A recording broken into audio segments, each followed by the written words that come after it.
আসসালামু আলাইকুম। দেখো 27 তারিখ থেকে তোমাদের অনলাইন এক্সাম শুরু হচ্ছে এবং তোমরা রুটিন পেয়ে গেছো। তার সাথে সাথে আমি সিলেবাসও দিয়ে দিয়েছি। তোমাদের যে অনলাইন পরীক্ষা তোমরা দেখেছো, এর আগের পরীক্ষা থেকে একটা অভিজ্ঞতা তৈরি হয়েছে যে অনলাইন পরীক্ষাগুলোই বিশেষ করে শর্ট কোশ্চেনের উপর জোর দেওয়া হচ্ছে। তাই তোমরা টেক্সট বুকটা খুব ভালো করে ফুটিয়ে পড়বে। তবু কি কি পড়তে হবে, আজকের ক্লাসটা খুব গুরুত্বপূর্ণ। দেখো তোমরা ভালো করে মন দিয়ে শোনো যে কি কি পড়লে তোমাদের রেজাল্ট ভালো হবে, এবং এবারে চেষ্টা করো যেন সবাই ফুল মার্কস পাও। এর আগের পরীক্ষায় কিন্তু তোমাদের রেজাল্ট ভালো হয়নি। এই পরীক্ষাটায় তোমরা চেষ্টা করো যে সবাই যেন ফুল মার্কস তুলতে পারো। দেখো তোমাদের দুটো চ্যাপ্টার নিয়ে পরীক্ষা হবে, আমি বলেছি কি কি। এশিয়া মহাদেশ হবে,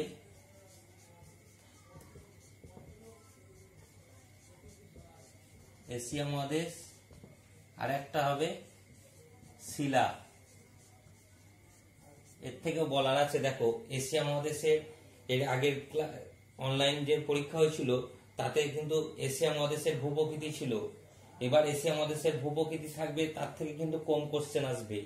খুব জোর হলে 20%, অর্থাৎ আগের চ্যাপ্টার থেকে 20% কোশ্চেন আসবে। এবং এ মাসে যে পড়ানো হয়েছে শিলা এবং এশিয়া মহাদেশের ভূপ্রকৃতির পরের অধ্যায়টা, সেখান থেকে কিন্তু 80% কোশ্চেন আসবে। তা বলে তোমাদের ওই প্রথমটা বাদ দিয়ে দিলে হবে না যে 20% কোশ্চেন আসবে বলে এখান থেকে পড়বো না, কারণ নাম্বার কম হয়ে যাবে। এইখানে চেষ্টা করতে হবে এই পরীক্ষাগুলোই ফুল মার্কস তোলা। দেখা যাচ্ছে অনেক নিচেকার ছেলেরা কিন্তু ফুল মার্কস তুলে ফেলছে, আর তোমরা অনেক ওপরকার ছেলে, অর্থাৎ ওপরকার বলতে যাদের র্যাঙ্ক আগে আছে 1, 2, 3, তারা হয়তো রেজাল্ট খারাপ করে ফেলছো। আসলে তোমরা পড়াগুলো খুব গুরুত্ব দিয়ে করছো না।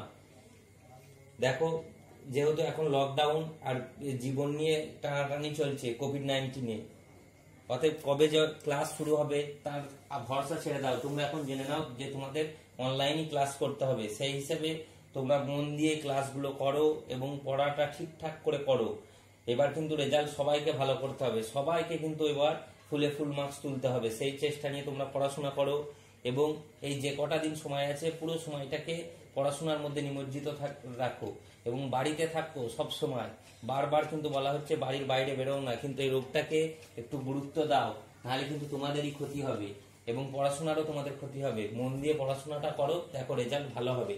দেখো কি কি পড়তে হবে তোমাদের মোটামুটি আমি বলে দিচ্ছি, একটা ধারণা দিচ্ছি। এশিয়া মহাদেশের ভূপ্রকৃতি 1 নম্বর তোমাকে পড়তে হবে।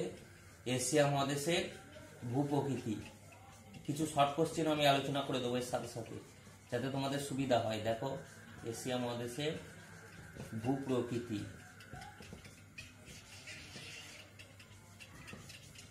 তারপরে পড়তে হবে 2 নম্বর এশিয়া মহাদেশের নদ নদী। 3 নম্বর পড়তে হবে ইয়াংসি নদী অববাহিকা। যেগুলো আমি পড়িয়েছি সেগুলোই তোমাদের পড়তে হবে, তবু আরেকবার স্মরণ করাচ্ছি, তোমরা এগুলো পড়ো। শর্ট কোশ্চেন গুলো বিশেষ করে পড়ো, টেক্সট বুক দেখে পড়ো, তার সাথে সাথে রেফারেন্স বুকও পড়তে পারো। ইয়াংসি নদী অববাহিকা।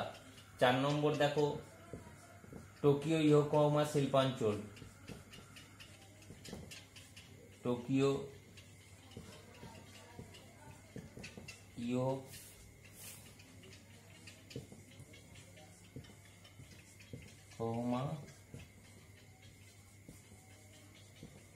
শিল্পাঞ্চল। আর একটা পড়তে হবে দক্ষিণ পশ্চিম এশিয়ার তৈল বলয়। দক্ষিণ পশ্চিম এশিয়ার তৈল বলয়। আর একটা বাদ গেছে, মোস্ট ইম্পর্টেন্ট চ্যাপ্টার, এশিয়া মহাদেশের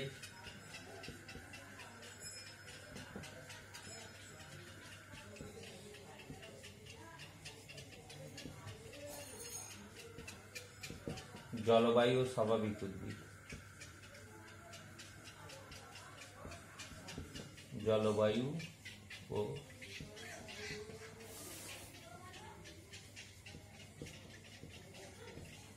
স্বাভাবিক উদ্ভিদ।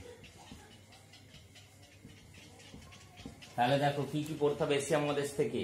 এশিয়া মহাদেশের ভূপ্রকৃতি পড়তে হবে, এশিয়া মহাদেশের নদ নদী পড়তে হবে, এশিয়া মহাদেশের জলবায়ু ও স্বাভাবিক উদ্ভিদ পড়তে হবে। তারপরে পড়বে ইয়াংসি নদী অববাহিকা, টোকিও ইয়োকোহামা শিল্পাঞ্চল আর দক্ষিণ পশ্চিম এশিয়ার তৈল বলয়।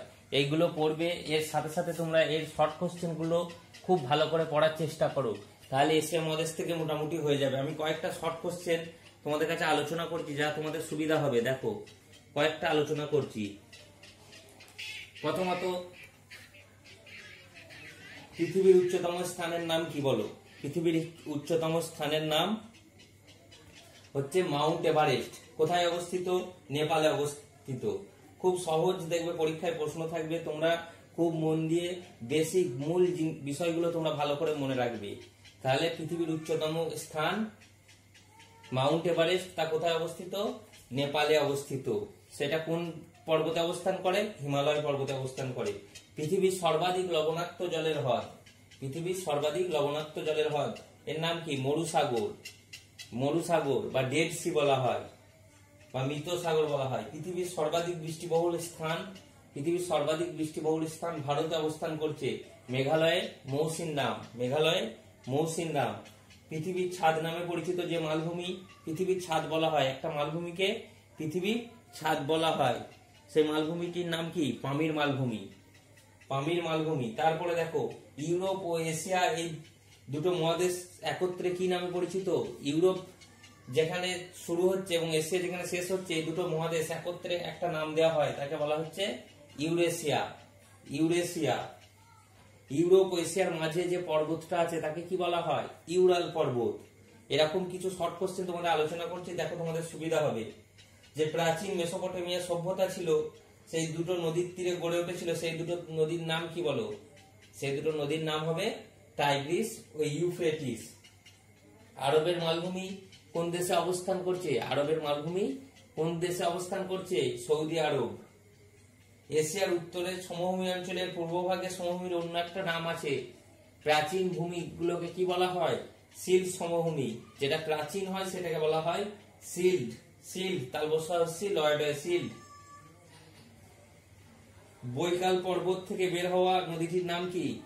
বৈকাল পর্বত থেকে বের হওয়া নদীটির নাম লেনা। টাইগ্রিস ও ইউফ্রেটিসের মিলিত প্রবাহের নাম কি? মোস্ট ইম্পর্টেন্ট প্রশ্ন। টাইগ্রিস ও ইউফ্রেটিসের মিলিত প্রবাহের নাম কি? সাতেল আরব। সাতেল আরব। সিন্ধু নদ যে সাগরে মিশেছে তার নাম কি?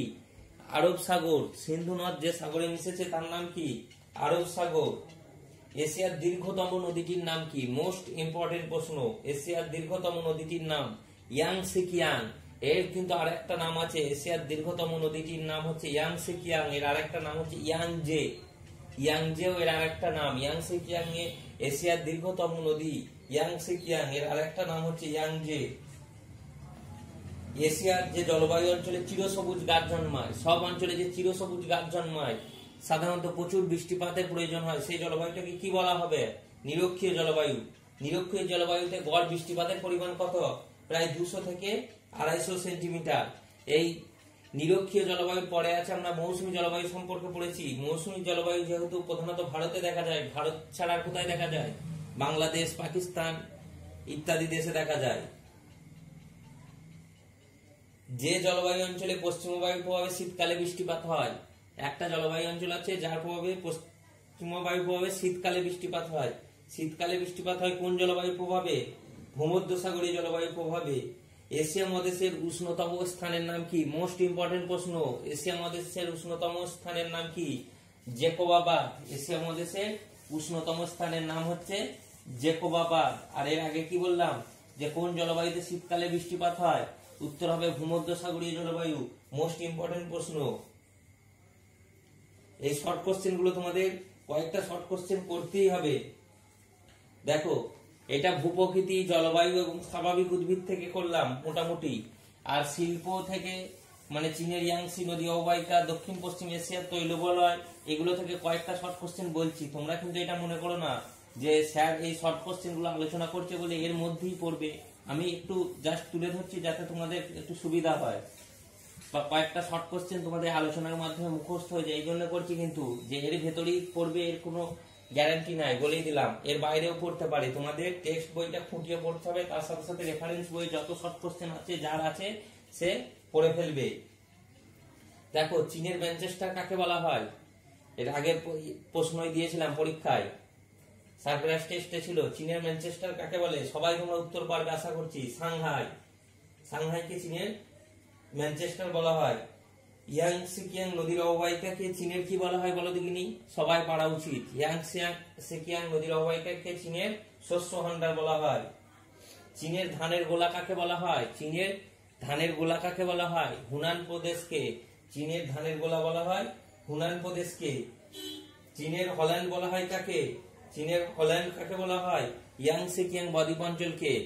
হল্যান্ড বলতে কি বলেছিলাম? যখন কোনো নিচু খাল সেই জায়গাটাকে প্রথমে লবণাক্ত ভূমি থেকে সমুদ্র থেকে উদ্ধার করা, সেই লবণাক্ত ভূমিটাকে প্রথম সমুদ্র থেকে আলাদা করে সেটার লবণতার পরিমাণটাকে সরিয়ে কোনো ঘাস টাস লাগিয়ে বারবার সেখানে জলটাকে চেঞ্জ করে ঘাস টাস লাগিয়ে যখন ওইটাই উর্বর মৃত্তিকাযুক্ত একটা ভূমি তৈরি করা হয় তখন তাকে বলা হচ্ছে হল্যান্ড।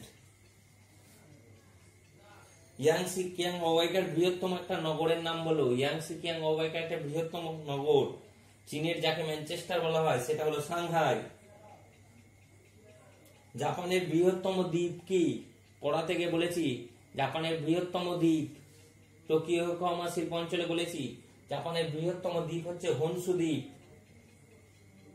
ইয়োকোহামা একটা কোন শিল্পের জন্য বিশেষ বিখ্যাত? ইয়োকোহামা জাহাজ নির্মাণ শিল্পের জন্য বিখ্যাত। জাপানের বৃহত্তম বন্দরটির নাম বলো। জাপানের বৃহত্তম বন্দরটির নাম বলো। সবাই তোমরা কিন্তু টোকিও করে ফেলতে পারো অনেকজন, না, এটা হবে ইয়োকোহামা। কারণ টোকিও বন্দরের গভীরতা কম, তাই বড় বড় জাহাজগুলো ইয়োকোহামায় ঢোকে, তাই সব থেকে বৃহত্তম বন্দর ইয়োকোহামা। দক্ষিণ পশ্চিম এশিয়ার যে তেল উৎপাদক দেশগুলো আছে তার মধ্যে বৃহত্তম কোনটি? সব থেকে বেশি তেল কোথা থেকে উৎপন্ন হয়? সৌদি আরব। সব থেকে বেশি তেল পাওয়া যায় সৌদি আরব থেকে। বিশ্বের বৃহত্তম তৈলখনিটির নাম কি? বিশ্বের বৃহত্তম তৈলখনির নাম হচ্ছে ঘাওয়ার। আর বিশ্বের সমুদ্র গর্ভে, ভালো করে বুঝবে, বিশ্বের বৃহত্তম তৈলখনি হচ্ছে ঘাওয়ার। আর বিশ্বের সমুদ্র গর্ভের যে তেলের খনিটি সেটার নাম কি? সাফানিয়া। সাফানিয়া। ইরানের রাজধানী আমরা সবাই জানি আশা করি, তেহরান। পৃথিবীর বৃহত্তম উপদ্বীপ, পৃথিবীর বৃহত্তম উপদ্বীপ সৌদি আরব। পৃথিবীর বৃহত্তম উপদ্বীপ সৌদি আরব। চীন দেশে ইয়াংসিকিয়াং নদীকে কি নদী বলে? ইয়াংসিকিয়াং নদীকে কি নদী বলা হয়? স্বর্ণরেণুর নদী বলা হয়। স্বর্ণরেণুর নদী বলা হয়। লোহিত অববাহিকার অপর নাম কি? লোহিত অববাহিকার অপর নাম কি? বা সেজুয়ান অঞ্চল বলা হয়েছিল, এটা রেড বেসিন অঞ্চল বলা হয়, বা সেজুয়ান অঞ্চল। ইয়াংসিকিয়াং নদীর বদ্বীপ অঞ্চলকে চীনের কি বলা হয়? এখনই বললাম উত্তরটা, হল্যান্ড। ইয়োকোহামা বন্দরটি কোন উপসাগরের তীরে অবস্থান করছে? ইয়োকোহামা বন্দরটি সবাই পারা উচিত, টোকিও উপসাগরের তীরে অবস্থান করছে। সৌদি আরবে পৃথিবীর প্রায় 26% খনিজ তেল সঞ্চিত আছে। সৌদি আরবে কত শতাংশ খনিজ তেল সঞ্চয় আছে? প্রায় 26%। প্রায় 26%। সৌদি আরবের পশ্চিম দিকে কি সাগর রয়েছে? সবাই বলো দেখি। সৌদি আরবের পশ্চিম দিকে আছে লোহিত সাগর। এরপরে দেখো, এশিয়া মহাদেশ থেকে আমি মোটামুটি একটা আলোচনা করলাম। কিছু বড় কোশ্চেন কি আসতে পারে, শর্ট কোশ্চেন কি কি হতে পারে সেগুলো। তারপরে দেখো শিলাটা সম্পর্কে কিছু আলোচনা করব। শিলা, প্রথমত শিলা সম্পর্কে আমরা কি কি জেনেছি, যেগুলো বেসিক জিনিস। শিলা কাকে বলে এটা তোমাদের জানতেই হবে। তার সাথে সাথে খনিজ কাকে বলে, এই শিলা গঠনকারী যে খনিজগুলো, প্রধান কয়েকটি যে শিলা, যে আগ্নেয় শিলা, পাললিক শিলা এবং রূপান্তর শিলা। শিলাকে প্রধানত তিনটা ভাগে ভাগ করা হচ্ছে, আগ্নেয় শিলা, পাললিক শিলা এবং রূপান্তর শিলা। শিলাকে প্রধানত তিনটা ভাগে ভাগ করছি আমরা, আগ্নেয়, পাললিক আর একটা হচ্ছে রূপান্তরিত। রূপান্তরিত শিলা। তাহলে কি কি ভাগে ভাগ করা হলো? এই আগ্নেয় শিলার আবার ভাগ করা হয়েছে নিঃসারী শিলা, উদ্বেদী শিলা। আবার নিঃসারী শিলাকে আবার ভাগ করা হয়েছে লাভা শিলা, পাইরোক্লাস্টিক শিলা। উদ্বেদী শিলাকে আবার ভাগ করা হয়েছে পাতালিক আর উপপাতালিক। এরকম দেখো, আগ্নেয় শিলাকে, পাললিক শিলাকে, রূপান্তর শিলা ভাগ করা হয়েছে। এইগুলোর প্রতিটা ভাগগুলো ভালো করে পড়বে। আগ্নেয় শিলার উদাহরণগুলো ভালো করে পড়বে। যে একটা নিঃসারী শিলার উদাহরণ দাও, কি একটা উদাহরণ দিয়ে বলা হলো এটা কোন শিলা, নিঃসারী শিলা না পাললিক শিলা না উদ্বেদী শিলা না রূপান্তরিত শিলা, এরকম উদাহরণ থাকবে। আর বিশেষ করে রূপান্তরিত শিলা থেকে উদাহরণগুলো আসবে, যে গ্রানাইট একটা আগ্নেয় শিলা, এটা রূপান্তরিত হয়ে কি হয়, নিস হয়। ব্যাসল্ট এটা আগ্নেয় শিলা, এটা রূপান্তর হয়ে কি হয়, অ্যাম্ফিবোলাইট। চুনাপাথর রূপান্তরিত হয়ে কি হয়, মার্বেল হয়। এরকম এই শর্ট কোশ্চেন গুলো অবশ্যই তোমাদের করতে হবে। দেখো শিলার চ্যাপ্টারে বিশেষত শিলার শ্রেণী বিভাগ থেকে শর্ট কোশ্চেন গুলো কিন্তু আসতে পারে। শিলার শ্রেণী বিভাগ থেকে শর্ট কোশ্চেন গুলো আসতে পারে। শিলার শ্রেণী বিভাগ পড়বে, তার সাথে সাথে শ্রেণী বিভাগ হয়ে গেলে সমস্ত শিলার বৈশিষ্ট্যটা পড়বে। আসলে বেসিক জিনিসটা যদি তোমরা বুঝতে পারো তাহলে কিন্তু তোমাদের শিলা সম্পর্কেও সহজ হয়ে যাবে। আর যদি না বুঝতে পারো কিন্তু সব দিকই কঠিন হয়ে যাবে। অতএব তোমরা প্রথমত পড়াটাকে ভালো করে একটু বোঝার চেষ্টা করো, দরকার হয় আবার ওই ক্লাসগুলো রিভিশন করে দেখো যে কি কি শিলা থেকে পড়তে হবে, তাহলে তোমাদের একটু সুবিধা হবে, কিছুটা হলেও সুবিধা হবে। তাই আমি বলছি দেখো, বিশেষত যেহেতু এশিয়া মহাদেশটা একটা বড় চ্যাপ্টার, এশিয়া মহাদেশটা আগে পড়ো, শিলাটা একটা ছোট চ্যাপ্টার, শিলাটা তারপরে পড়ো। শিলা থেকে বিশেষত শর্ট কোশ্চেন গুলোর উপর একটু খুব গুরুত্ব দাও। প্রতিটা শিলার শ্রেণীবিভাগ, প্রতিটা শিলার শ্রেণীবিভাগগুলোর যে উদাহরণগুলো ভালো করে, প্রতিটা শিলার উদাহরণগুলো ভালো করে পড়ার চেষ্টা করো। শিলা থেকে যে মাটির সৃষ্টি হচ্ছে সেইগুলো পড়ার চেষ্টা করো, তাহলে তোমাদের একটু হলেও সুবিধা হয়ে যাবে। দেখো তাও কয়েকটি শর্ট কোশ্চেন আমি আলোচনা করে দিচ্ছি। একটি আগ্নেয় শিলার উদাহরণ দাও, কি কি হতে পারে, গ্রানাইট হতে পারে, ব্যাসল্ট হতে পারে, টুফ হতে পারে। তা যে কোনো একটা যদি উদাহরণ দেয় তোমরা যে কোনো একটা বলে দিতে পারো। যে একটি পাললিক শিলার উদাহরণ দাও, বেলে পাথর, কাদা পাথর, চুনা পাথর একটা পাললিক শিলার উদাহরণ। জীবাশ্ম দেখা যায় কোন শিলায় বলো, জীবাশ্ম দেখা যায় তোমরা সবাই পেরে যাবে পাললিক শিলায়। শিলা প্রধানত ক প্রকারের হয়ে থাকে বলো, 3 প্রকারের হয়ে থাকে, আগ্নেয় শিলা, পাললিক শিলা এবং রূপান্তরিত শিলা। মাটি থেকেও আসতে পারে, শিলার শেষে মাটিটা আমার ভালো করে বলা হয়নি, তবু তোমরা মাটিটা একটু করে নেবে, সহজ আছে। দেখো মাটিটা করে নেবে, যে পলি মাটি প্রধানত ক প্রকারের হয়, 3 প্রকারের হয়। সিমেন্ট তৈরিতে কোন শিলা লাগে, সিমেন্ট তৈরিতে প্রধানত চুনা পাথর লাগে। মাটির দানার মধ্যে সব থেকে বেশি ফাঁক দেখা যায় কোন মাটিতে, এঁটেল মাটিতে হবে। যে তরমুজ, ফুটি, আলু এগুলো ভালো জন্মায় কোন মাটিতে, তরমুজ, ফুটি, আলু এগুলো সবাই জানি আমরা বেলে মাটিতে ভালো জন্মায়। ধান, পাট ভালো জন্মায় কোন মাটিতে, দোআঁশ মাটিতে। নদী তীরবর্তী অঞ্চলে কি মাটি দেখা যাবে, নদী তীরবর্তী অঞ্চলে পলি মাটি দেখা যাবে। ভূগর্ভের তাপ ও চাপের সৃষ্টি হয় কোন শিলা, ভূগর্ভের তাপ ও চাপের সংঘাতই বলা হয়েছিল রূপান্তরিত শিলা। ভূগর্ভের তাপ ও চাপের সৃষ্টি হয় রূপান্তরিত শিলা। কয়লা একটা কোন শিলার উদাহরণ বলো দেখিনি, কয়লা মোস্ট ইম্পর্টেন্ট প্রশ্ন। কয়লা হচ্ছে পাললিক শিলার উদাহরণ, কয়লা পাললিক শিলার উদাহরণ। প্রাথমিক শিলা কোন শিলাকে বলা হয়, এটা কিন্তু পড়াতে পড়াতে আমি বলেছি, আশা করছি সবাই এই উত্তরটা পারবে। আগ্নেয় শিলাকে বলা হয় প্রাথমিক শিলা। স্তর দেখা যায় কোন শিলায়, স্তর দেখা যায় কোন শিলায়, পাললিক শিলায়। অতএব শিলার চ্যাপ্টারটা যদি ভালো করে বোঝো শর্ট কোশ্চেন এমনিই পারবে। লাভা সঞ্চিত হয়ে গঠিত হয় কোন শিলা বলো, এটাও পারা উচিত, আগ্নেয় শিলা। চোখ বন্ধ করে উত্তরগুলো পেরে যাবে। পেন্সিলের শীষ অর্থাৎ গ্রাফাইট, এটা একটা কোন শিলার উদাহরণ বলো, গ্রাফাইট। গ্রাফাইট চুনাপাথর রূপান্তরিত হয়ে পরিণত হয় কি, চুনাপাথর। চুনাপাথরের পরিবর্তিত রূপ কি, মার্বেল।